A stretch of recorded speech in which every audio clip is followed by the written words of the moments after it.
And there's been local and international condemnation of the assassination of Swazi human rights lawyer and political activist Thulani Maseko. Maseko was gunned down in front of his wife and children in Mbabane, that's the capital city of eSwatini, almost a week ago. Now, speculation has been rife on who might have ordered the hit. Well, let's unpack this further. Joined now by a human rights activist, Mark Heywood, who has written a very, very interesting and heartfelt piece. Mark, I was reading your article this morning about Thulani Maseko. You have described a person who was a lawyer, an organizer, a kind person with a warm disposition, but a lawyer's precision. Talk to us about Thulani Maseko, the man you knew. Good morning, and thank you. Yes, Thulani Maseko was a wonderful person. He was 52 years old. He was a father to 2 children. He's been a lawyer for many years, for nearly over 20 years of his life. And in all of his life as a lawyer, he's been dedicated to advancing democracy and human rights for people in his home country of Swaziland. He's used the law bravely. He went to prison for a year in 2015. And ultimately, although he was a man of peace, and as I say in the article, he was an extremist for dialogue and for peace, he was killed. And he was killed last Saturday night whilst he was watching television with his wife and children. An assassin shot him through the window of his house in his homestead, and it really is the most terrible loss to human rights, the most terrible loss to humanity, and many of us are feeling the pain at this moment. In your article, Mark, you also included there an extract from the Sunday Times of eSwatini, which wrote about, and I quote now, a special missions unit, close quote, which has been hired by the Swazi government to counter terrorism. Perhaps let's start with, what do we know about a so-called terrorism agenda that is at play in eSwatini? Okay, that's a very good question, and let me say plainly, there is no terrorism agenda in eSwatini. There's an agenda for democracy and for human rights. There are no terrorists in eSwatini.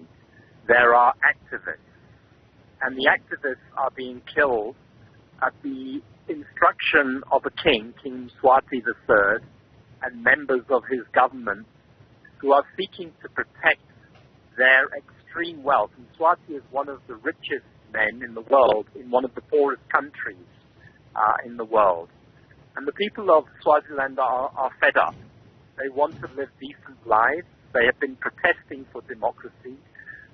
Just over a year ago, on June the 29th, 2021, in those protests, more than 100 people were gunned down by Swaziland police and defense forces.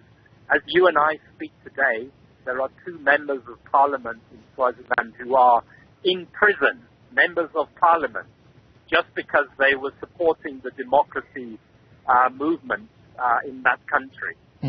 So that is what Mswati calls terrorism.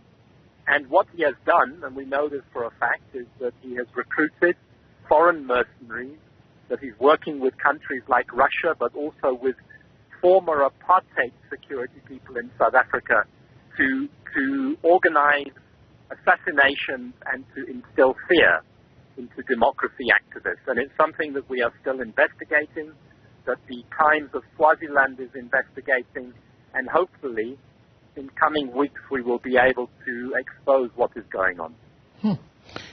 If indeed mercenaries are being hired, Mark Heywood, by the Swazi government to conduct all of this, you mentioned there that there is a possibility of the involvement of South African mercenaries.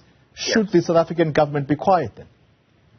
No, the South African government should not be quiet. The South African government should be investigating this through our own investigative agencies, and the South African government should be making plain that it stands beside the democracy movement. In fact, President Cyril Ramaphosa is the chairperson of the SADC defense defense and security organ, the troika that is meant to be helping to negotiate peace in Swaziland, and he has been failing in that responsibility. You know, that's a country of 1.2 million people, as you know, very well, it's surrounded almost by our own country, very, very close ties, close historical ties, close familial ties. We have a moral and a political responsibility to stand for human rights and democracy in that country, and to make sure that people from South Africa are not being recruited to do unlawful killing. I want to quote one line, Mark Heywood, in fact, something of a paragraph, but I'm not going to go through all of it. This captures now your feelings about where we are as a country, and perhaps to an extent you are pointing to South Africa's foreign policy outlook. And you say the following, I quote, "I was once proud to be a South African, but that pride is fading rapidly. Our government hosts and engages the Russian Minister of Defense despite Russia's brutal invasion of Ukraine and its blatant slow killing of Navalny and others, or Navalny, I should say, and others who justly protest the oppressive Russian regime." What are you saying there, Mark? Is there some kind of regression from South Africa's foreign policy outlook, which we were told many, many years that it is centered on human rights? Are you saying that we are veering from that? Yes, we are. You know, our foreign policy outlook should be guided by our Constitution. And our Constitution places us very, very centrally around human rights and democracy, transparency and accountability, people's power, and our foreign policy should flow from our domestic policy. In many respects, we find ourselves on the side of tyrants and dictators. We prop up, we keep quiet about what is going on in Zimbabwe, we keep quiet about what is going on in Swaziland, and it seems as if we're choosing to support the dictatorship of Vladimir Putin over the people of Ukraine, and not only the people of Ukraine, over the people of Russia who are suffering the oppression of that regime. To call it disappointing is an understatement. It is immoral, and we will be found terribly wanting by history when we look back on these days. Mark Heywood, thank you very much for your time and reflections of a man that you knew, Thulani Maseko, the human rights lawyer who was assassinated in Swaziland.